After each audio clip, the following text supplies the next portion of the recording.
सत श्री अकाल जी सारिਆਂ ਨੂੰ। ਹੁਣ ਆਪਾਂ ਡਿਸਕਸ ਕਰਨ ਜਾ ਰਹੇ ਹਾਂ ਐਕਸਾਈਜ਼ ਇੰਸਪੈਕਟਰ ਦੇ ਕੁਐਸਚਨਸ। जीके रिलेटेड क्वेश्चंस ने, कोई भी टैक्स रिलेटेड क्वेश्चंस ने, किसी भी एक्ट के रिलेटेड जो भी क्वेश्चंस ने आप हुण करांगे। सो ये है जी अपना सैट बी। सैट बी का सब तो पहला देखते हैं 41 नंबर ते जो क्वेश्चन है, कूका लहर का मुख्य प्रेरक कौन सी? ਇਹਦਾ आंसर आ जाएगा जी लाल सिंह। पंजाब का दुआबा खेतर किहड़े दो दरियावां दे विचकार हुंदा है? ब्यास सतलुज। ਇਹਦਾ आंसर आ जाएगा जी ऑप्शन बी।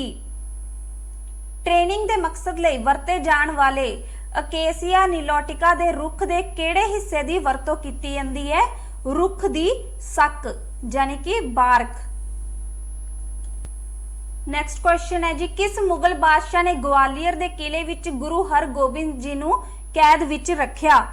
आंसर है जी जहांगीर। किस तरह के गीतां राही दुल्हन दी रिश्तेदार औरतां लाड़े दे रिश्तेदारां दा मजाक बनाउंदियां ने? सिठनियां। इन्हां विचों किस नूं फादर ऑफ फाइबर ऑप्टिक्स दे नां नाल जाणिया जांदा है? नरिंदर सिंह कपने। पहले एंग्लो सिख युद्ध समय पंजाब दा कमांडर इन चीफ कौन सी? तेज सिंह। महाराजा रणजीत सिंह युद्ध अजायब घर कित्थे स्थित है? लुधियाना। पंजाबी फोक डांस झूमर है औरतां दा नाच। नानक सिंह दे किस नावल दे विषय ते एक प्रसिद्ध हिंदी फिल्म बनाई गई? पवित्र पापी। किहड़े उद्योगिक नीति अते बयान ने भारतीय उद्योगां विच संयुक्त खेतर की धारणा पेश की है जी? IPR 1956। भारत विच किस साल लघु उद्योगां दा नाम बदल के माइक्रो छोटे अते दरमियाने उद्यम रखिया गया सी? जून 2006 विच। SIDBI stands for Small Industrial Development Bank of India। इसका आंसर आ जाएगा ऑप्शन सी। ट्रेड यूनियनां अते रुजगार दातियां द्वारा अनुचित किरत अभ्यासां दी सूची डैश विच शामिल की गई है? इंडस्ट्रीयल डिस्प्यूट एक्ट, उद्योगिक विवाद एक्ट 1947। फैक्टरीज एक्ट 1948 की केड़ी धारा फैक्टरी नूं परिभाषित करदी है? Section 2K। हेठ लिखे विचों केड़े लाभ कर्मचारी राज बीमा एक्ट 1948 अधीन प्रदान नहीं किए जाते? Payment of bonus act. Sorry, इसका आंसर आएगा children allowance. Payment of bonus act इदू बाद वाले क्वेश्चन का आंसर है। क्वेश्चन है जी, हेठ लिखे विचों केड़ा कानून सेवा मुक्त कर्मचारियों नूं भी किसी किस्म का लाभ दिंदा है? Payment of bonus act, bonus का भुगतान एक्ट। बोनस एक्ट 1965 की अदायगी हर फैक्टरी अते हरेक होर स्थापना ते लागू हुंदी है जिथे लेखाकारी साल के दौरान किसी भी दिन 20 जां वध कर्मचारी लगाए जाते हैं। ग्रैचुटी का दावा करन लई योग्यता सेवा की है? 5 साल। आमदनी टैक्स भारत विच आमदनी का सब तो महत्वपूर्ण स्रोत है? इनकम टैक्स है सीधा अते प्रगतिशील, डायरैक्ट एंड प्रोग्रेसिव। हेठ लिखियां विचों केड़ी संस्था GST प्रणाली अधीन वस्तुआं ते सेवावां लई टैक्स दरां दा फैसला करेगी? GST council. केंद्र सरकार विकास के खर्चों विच केड़ा विकल्प शामिल नहीं करती? रखिया खर्च।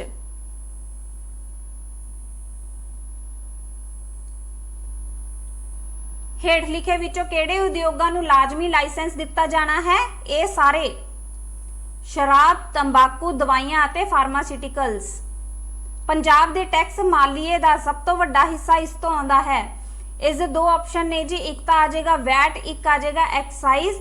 कमेंट करके दसो केड़ा आएगा। इस ते अजे क्वेश्चन मार्क है जी। GST एक्ट 2017 राज्यां नूं उन्हां दे GST मालीए विच 14% सालाना वाधे की गारंटी दिंदा है, जिस दे नाकाम होने ते राज्यां नूं घाटे नूं पूरा करन लई मुआवजा ग्रांट प्रदान की जाती है। आंसर आ जाएगा जी ऑप्शन बी। MSME दी रजिस्ट्रेशन प्रक्रिया की सहूलियत लई ਚੈਂਪੀਅਨ ਇੱਕ ਸਿੰਗਲ ਵਿੰਡੋ ਸਿਸਟਮ ਹੈ। ਉਦਯੋਗਿਕ ਖੇਤਰ ਪੰਜਾਬ ਵਿੱਚ ਕੁੱਲ ਰੁਜ਼ਗਾਰ ਦਾ ਕਿੰਨਾ ਹਿੱਸਾ ਹੈ ਜੀ? ਕੁਐਸਚਨ ਮਾਰਕ ਲਗਾ ਲਓ, ਇਹਦਾ ਆਨਸਰ ਵੀ ਹਜੇ ਨਹੀਂ ਮਿਲਿਆ। ਸੋਸ਼ਲ ਸਿਕਿਉਰਿਟੀ ਬਿੱਲ 2020 ਦੇ ਕੋਡ ਨੇ ਗਿਗ ਵਰਕਰ ਕਰਮਚਾਰੀਆਂ ਨੂੰ ਸਮਾਜਿਕ ਸੁਰੱਖਿਆ ਦੇ ਦਾਇਰੇ ਵਿੱਚ ਸ਼ਾਮਿਲ ਕੀਤਾ ਹੈ।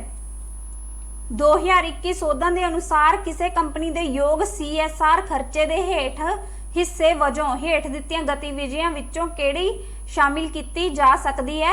COVID-19 ਖੋਜ। ਟੈਕਨੋ ਆਰਥਿਕ ਵਿਸ਼ਲੇਸ਼ਣ ਮੁੱਖ ਤੌਰ ਤੇ ਪ੍ਰੋਜੈਕਟ ਦੀ ਮੰਗ ਦੀ ਸੰਭਾਵਨਾ ਦੀ ਪਛਾਣ ਅਤੇ ਪ੍ਰੋਜੈਕਟ ਦੇ ਉਦੇਸ਼ਾਂ ਨੂੰ ਪ੍ਰਾਪਤ ਕਰਨ ਲਈ ਅਨੁਕੂਲ ਤਕਨਾਲੋਜੀ ਦੀ ਚੋਣ ਨਾਲ ਸੰਬੰਧਿਤ ਹੈ। ਇੰਟੀਗ੍ਰੇਟਿਡ ਮੈਨੂਫੈਕਚਰਿੰਗ ਕਲਸਟਰ ਪੂਰਬੀ ਸਮਰਪਿਤ ਫਰੇਟ ਕੋਰੀਡੋਰ ਦੇ ਆਲੇ ਦੁਆਲੇ ਉਦਯੋਗਿਕ ਨਿਰਮਾਣ ਕਲਸਟਰ ਵਿਕਸਿਤ ਕਰਨ ਲਈ ਪੰਜਾਬ ਸਰਕਾਰ ਦੀ ਇੱਕ ਪਹਿਲ ਹੈ। IMC ਦਾ ਸਥਾਨ ਹੈ ਰਾਜਪੁਰਾ। ਹੈ ਕਿੱਥੇ ਜੀ ਇਹ? ਅੰਮ੍ਰਿਤਸਰ। P ਲਿਮਿਟਿਡ ਦਾ Q ਲਿਮਿਟਿਡ ਨੂੰ ਬੁੱਕ ਕੀਪਿੰਗ ਸੇਵਾਵਾਂ ਪ੍ਰਦਾਨ ਕਰਨ ਲਈ X ਲਿਮਿਟਿਡ ਦੇ ਨਾਲ ਇਕਰਾਰਨਾਮਾ ਹੈ। P ਲਿਮਿਟਿਡ ਦਾ ਸੇਵਾਵਾਂ ਕਿਹਨੂੰ ਪ੍ਰਦਾਨ ਕਰਨੀਆਂ ਨੇ ਜੀ? Q ਲਿਮਿਟਿਡ ਨੂੰ। ਤੇ ਇਹਨਾਂ ਦਾ ਕੰਟਰੈਕਟ ਕਿਹਦੇ ਨਾਲ ਹੈ ਜੀ? X ਲਿਮਿਟਿਡ ਦੇ ਨਾਲ ਹੈ। ਅਜਿਹੀ ਬੁੱਕ ਕੀਪਿੰਗ ਸੇਵਾ ਲਈ ਵਿਚਾਰ ਕਰਨ ਦੀ ਜ਼ਿੰਮੇਵਾਰੀ P ਲਿਮਿਟਿਡ ਦੀ ਹੈ। ਇਹਦੀ ਜ਼ਿੰਮੇਵਾਰੀ ਕੌਣ ਲੈ ਰਿਹਾ ਜੀ? P ਲਿਮਿਟਿਡ ਲੈ ਰਿਹਾ ਹੈ। CGST ਐਕਟ 2017 ਦੇ ਅਨੁਸਾਰ ਉਪਰੋਕਤ ਸੇਵਾਵਾਂ ਪ੍ਰਾਪਤ ਕਰਤਾ ਕੌਣ ਹੈ ਜੀ? ਇਹਦੇ ਵਿੱਚ ਆਈ ਦੱਸਣਾ ਜੀ ਕਿਹਨੂੰ ਇਹ ਸੇਵਾਵਾਂ ਪ੍ਰਦਾਨ ਹੋ ਰਹੀਆਂ ਨੇ? ਇਹ ਸੇਵਾਵਾਂ ਹੋ ਰਹੀਆਂ ਨੇ P ਲਿਮਿਟਿਡ ਨੂੰ ਜੀ। ਇਸ ਦੇ ਵਿੱਚ ਕਿਹੜਾ ਐਕਟ ਲਾਗੂ ਹੋ ਜਾਏਗਾ? Bill to ship to model. Bill to ship to model. ਇਸ ਲਈ ਇਸ ਕੇਸ ਦੇ ਵਿੱਚ ਕੌਣ ਆ ਜਾਏਗਾ ਜੀ? ਇਹਦਾ ਰਿਸੀਪੀਐਂਟ P ਲਿਮਿਟਿਡ। XYZ ਲਿਮਿਟਿਡ ਦੇ ਡਾਇਰੈਕਟਰ ਦੁਆਰਾ ਪ੍ਰਾਪਤ ਕੀਤੀ ਬੈਠਣ ਦੀ ਫੀਸ ਦੇ GST ਦੇ ਭੁਗਤਾਨ ਲਈ ਕੌਣ ਜ਼ਿੰਮੇਵਾਰ ਹੈ ਜੀ? XYZ limited. ਹੇਠ ਲਿਖੇ ਵਿੱਚੋਂ ਕਿਹੜਾ ਕਾਨੂੰਨ ਦੇ ਅਨੁਸਾਰ ਇੱਕ ਗੈਰ ਕਾਨੂੰਨ ਉਦਯੋਗਿਕ ਕਾਰਵਾਈ ਵੀ ਹੈ? ਕਿਰਾਓ। ਇੱਕ ਉਦਯੋਗਿਕ ਅਸਟੇਟ ਦੇ ਅੰਦਰ ਰਾਜ ਸਰਕਾਰ ਦੁਆਰਾ ਇੱਕ ਰਜਿਸਟਰਡ ਨਿਰਮਾਣ ਕੰਪਨੀ ਨੂੰ ਜ਼ਮੀਨ ਕਿਰਾਏ ਤੇ ਦੇਣ ਦੇ ਮਾਮਲੇ ਵਿੱਚ GST ਹੈ ਜੀ ਰਿਵਰਸ ਚਾਰਜ ਦੇ ਅਧੀਨ ਲਾਗੂ। ਆਪਾਂ ਇੱਕ ਨਵਾਂ ਬਿਜ਼ਨਸ ਸਟਾਰਟ ਕੀਤਾ ਹੈ ਜੀ 1 ਜੁਲਾਈ 2018 ਤੋਂ, ਤੇ ਉਹਦੇ ਵਿੱਚ ਜੋ ਟ੍ਰੇਡਿੰਗ ਐਕਟੀਵਿਟੀ ਹੈ, ਜੋ ਸੇਲ ਪਰਚੇਜ਼ ਦੀ ਐਕਟੀਵਿਟੀ ਹੈ ਉਹ ਆਪਾਂ ਸ਼ੁਰੂ ਕਰ ਰਹੇ ਹਾਂ 1 ਸਤੰਬਰ 2018 ਤੋਂ। ਹੁਣ ਆਪਾਂ ਇਹਦਾ ਪ੍ਰੀਵੀਅਸ ਈਅਰ ਦੱਸਣਾ ਜੀ। ਪ੍ਰੀਵੀਅਸ ਈਅਰ 1 ਅਪ੍ਰੈਲ ਤੋਂ ਹੀ ਸ਼ੁਰੂ ਹੋਏਗਾ ਹਮੇਸ਼ਾ, ਤਾਂ ਇਸ ਦਾ ਆ ਜਾਏਗਾ ਜੀ 1 ਅਪ੍ਰੈਲ 2018 ਤੋਂ ਲੈ ਕੇ 31 ਮਾਰਚ 2019 ਤੱਕ। AB ਐਂਡ ਕੰਪਨੀ ਨੂੰ ਏਜੰਸੀ ਦੇ ਇਕਰਾਰਨਾਮੇ ਦੀ ਸਮੇਂ ਤੋਂ ਪਹਿਲਾਂ ਸਮਾਪਤੀ ਲਈ CD ਐਂਡ ਕੰਪਨੀ ਤੋਂ ਮੁਆਵਜ਼ੇ ਵਜੋਂ 2 ਲੱਖ ਰੁਪਏ ਪ੍ਰਾਪਤ ਹੋਏ। ਇਸ ਤਰ੍ਹਾਂ ਪ੍ਰਾਪਤ ਹੋਈ ਰਕਮ ਹੈ ਮਾਲੀਆ ਪ੍ਰਾਪਤੀ ਅਤੇ ਟੈਕਸਯੋਗ, revenue receipt and taxable. Trade union ਦੇ ਰਜਿਸਟ੍ਰੇਸ਼ਨ ਲਈ ਲੋੜੀਂਦੇ ਮੈਂਬਰਾਂ ਦੀ ਘੱਟੋ ਘੱਟ ਗਿਣਤੀ ਕਿੰਨੀ ਹੋਣੀ ਚਾਹੀਦੀ ਹੈ ਜੀ? 7। ਉਸ ਦੇ ਅਹਾਇਤਾਂ ਸਮੇਤ ਇੱਕ ਅਹਾਤਾ ਫੈਕਟਰੀਜ਼ ਐਕਟ 1948 ਦੇ ਅਰਥਾਂ ਦੇ ਅੰਦਰ ਇੱਕ ਫੈਕਟਰੀ ਹੈ ਜਿਸ ਵਿੱਚ ਬਿਜਲੀ ਦੀ ਸਹਾਇਤਾ ਤੋਂ ਬਿਨਾਂ ਨਿਰਮਾਣ ਪ੍ਰਕਿਰਿਆ ਚੱਲ ਰਹੀ ਹੈ ਅਤੇ ਜਿੱਥੇ ਕੰਮ ਕਰਨ ਵਾਲੇ ਕਾਮਿਆਂ ਦੀ ਗਿਣਤੀ ਹੈ 10 ਜਾਂ ਵੱਧ ਕਰਮਚਾਰੀ। ਉਜਾਰਤਾਂ ਦੇ ਭੁਗਤਾਨ ਐਕਟ 1936 ਦੇ ਅਨੁਸਾਰ ਰੇਲਵੇ ਫੈਕਟਰੀ ਹੈ ਉਦਯੋਗਿਕ ਜਾਂ ਹੋਰ ਅਦਾਰਿਆਂ ਵਿੱਚ ਜਾਂ ਜਿਨ੍ਹਾਂ ਵਿੱਚ 1000 ਤੋਂ ਘੱਟ ਲੋਕ ਕੰਮ ਕਰਦੇ ਹਨ ਦੀ ਉਜਰਤਾ ਡੈਸ਼ ਦੀ ਮਿਆਦ ਖਤਮ ਹੋਣ ਤੇ ਪਹਿਲਾਂ ਅਦਾ ਕੀਤੀ ਜਾਏਗੀ ਮਹੀਨੇ ਦੇ 7ਵੇਂ ਦਿਨ। ਬੋਨਸ ਦਾ ਭੁਗਤਾਨ ਐਕਟ 1965 ਹਰੇਕ ਫੈਕਟਰੀ ਤੇ ਲਾਗੂ ਹੋਵੇਗਾ ਤੇ ਹਰ ਇੱਕ ਹੋਰ ਸਥਾਪਨਾ ਜਿਸ ਵਿੱਚ ਲੇਖਾਕਾਰੀ ਸਾਲ ਦੇ ਦੌਰਾਨ ਕਿਸੇ ਵੀ ਦਿਨ 20 ਜਾਂ ਵੱਧ ਵਿਅਕਤੀ ਨਿਯੁਕਤ ਕੀਤੇ ਜਾਂਦੇ ਹਨ।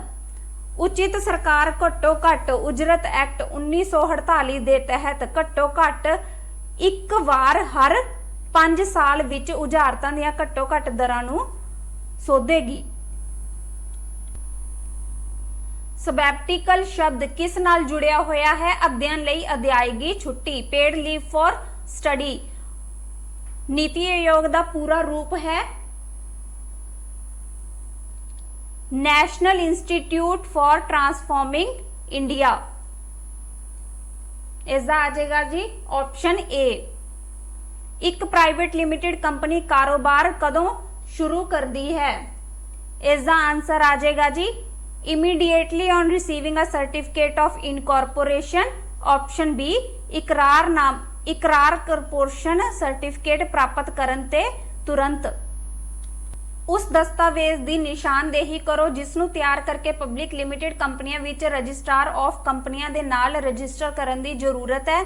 ਇਹਦੇ ਵਿੱਚ जी एक तो ਵੱਧ ऑप्शन ਇਹਦੇ आंसर आएंगे। जे मान लो ਇੱਥੇ आ ਜਾਂਦਾ नीड नॉट ऑप्शन ਦੇ ਵਿੱਚ आ ਜਾਂਦਾ ਤਾਂ ਫਿਰ ਇਹਦਾ आंसर आना सी जी आर्टिकल ऑफ एसोसीएशन या memorandum of association.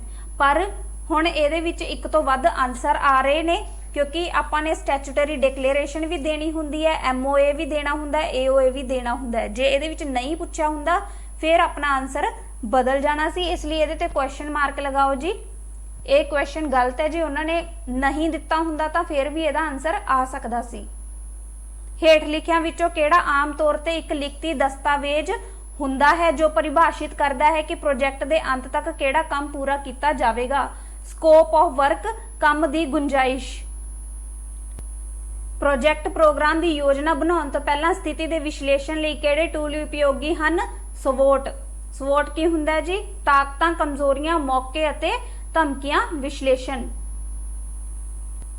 Grand innovation challenge dash ਦੁਆਰਾ ਲਾਂਚ ਕੀਤਾ ਜਾਂਦਾ ਹੈ ਜੀ? ਨੀਤੀ ਆਯੋਗ ਦੁਆਰਾ। ਹੇਠਾਂ ਲਿਖੀਆਂ ਥਾਵਾਂ ਵਿੱਚੋਂ ਕਿਸ ਤੇ ਮਹਾਤਮਾ ਗਾਂਧੀ ਨੇ ਦਮਨਕਾਰੀ ਬੂਟੇ ਲਗਾਉਣ ਦੀ ਪ੍ਰਣਾਲੀ ਵਿਰੁੱਧ ਇੱਕ ਸੱਤਿਆਗ੍ਰਹਿ ਆਰੰਭ ਕੀਤਾ ਸੀ? इसका आंसर आ जाएगा जी चंपारण। भारतीयों वालों साइमन कमीशन का विरोध किया गया क्योंकि यह एक भारतीय प्रतिनिधिता तो बिना सिर्फ सवेत कमीशन सी।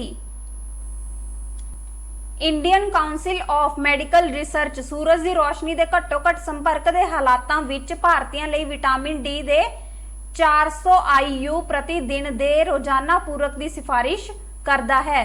इन्हां विचों किहड़ा हाई कोर्ट के अधिकार विच नहीं है? इसका answer comment box which comment करके दसो जी। मनुखी विकास सूची विच शामिल है जिंदगी की संभावना, सिक्ख्या ते प्रति व्यक्ति आमदन। साल 2020 दौरान किस भारतीय महिला नूं फोर्ब्स रैंकिंग विच दुनिया दियां 100 अरब शक्तिशाली औरतां विचों भारत विच सर्वोत्तम स्थान मिलिया होया है? इसका आंसर आ जाएगा जी निर्मला सीतारमन, क्योंकि इन्हों रैंक केड़ा मिले जी 41। इस तो बाद मिले जी रोशमी नादर मल्होत्रा नूं 55 नंबर ते रैंक किरण मजूमदार शाह इन्हों मिले जी 68वें नंबर ते। तां इहदे विचों आ जाएगा जी अपना आंसर निर्मला सीतारमन। केड़ा आर्टिकल धर्म नूं मन्नण, अमल करन अते प्रचार करन दी आज़ादी दी गारंटी दिंदा है? आर्टिकल 25। पार्लीमेंट विच राज्यां दी सीमावां नूं बदलण दा बिल किस दी सिफारिश तो बिना नहीं भेजा जा सकदा? भारत दे राष्ट्रपति द प्रेजिडेंट ऑफ इंडिया। हर साल 11 जुलाई नूं मनाया जाता है वर्ल्ड पॉपुलेशन डे, विश्व जनसंख्या दिवस। समाजिक भलाई प्रक्रिया मुੱਢਲੇ तौर ते हेठ लिखियां विचों किहड़े उद्देशां दी पूर्ति करदी है जी? आर्थिक खुशहाली। शिखर से पुकार किस विषय नाल संबंधित डॉक्यूमेंटरी फिल्म है जी? वाटर कंजरवेशन, पानी संभाल संबंधी। हेठ लिखियां विचों केड़ी प्रशासनिक अथॉरिटी नाबालिग न्याय बोर्ड नूं नियंत्रित करदी है? समाज भलाई विभाग, सोशल वेलफेयर डिपार्टमेंट। 2021 का US ओपन पुरुष सिंगल खिताब किसने जितया? Daniel Medvedev. एक व्यक्ति ने नेड़लियां वस्तुओं को स्पष्ट रूप विच वेख सकता है पर दूर दियां वस्तुओं को स्पष्ट रूप विच नहीं वेख सकता। वह पीड़ित है मायोपिया तो। हेठ लिखियां विचों केड़ी फसल नूं हरा सोना करके जाने जाता है? चाह, टी क्रॉप। तो इत्थे ही अपने सारे GK ते जो भी अपने ये एक्ट दे रिलेटेड क्वेश्चन से वो सारे खत्म हुंदे ने।